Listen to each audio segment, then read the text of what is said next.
LDF Nattika west committee പ്രവർത്തക യോഗം നടന്നു. നാട്ടിക ബീച്ച് സർവീസ് സഹകരണ ബാങ്ക് ബീച്ച് ഹാളിൽ വെച്ച് CPM Nattika area secretary MA Haris Babu ഉദ്ഘാടനം ചെയ്തു.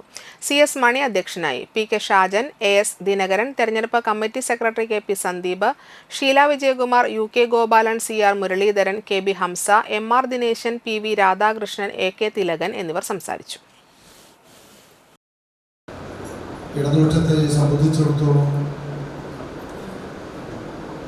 കേരളത്തിലെ ജനങ്ങളോടൊപ്പം നിന്നൊരു സർക്കാരാണ്. ധൈര്യപൂർവം കഴിഞ്ഞ 5 വർഷക്കാലം മുമ്പ് നാട്ടിക ഗ്രാമത്തിലും തൊട്ടടുത്ത പ്രദേശത്തെല്ലാം ഇടതുപക്ഷ ജനാധിപത്യം മുന്നിറക്കിയ പ്രകടന പത്രികയിലെ 94% കാര്യങ്ങൾ പ്രാവർത്തികമാക്കുകയും അത് കേരള ജനത അംഗീകരിക്കുകയും അതെല്ലാം വളരെ വിസ്മയത്തോടുകൂടി തന്നെ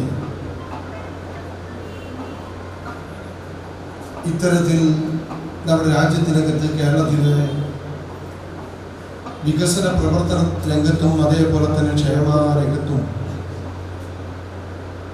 ആരോഗ്യ വിദ്യാഭ്യാസ മേഖലയിലെല്ലാം ഇടതുപക്ഷ ജനാധിപത്യം വേണ്ടി ചെയ്ത പ്രവർത്തനം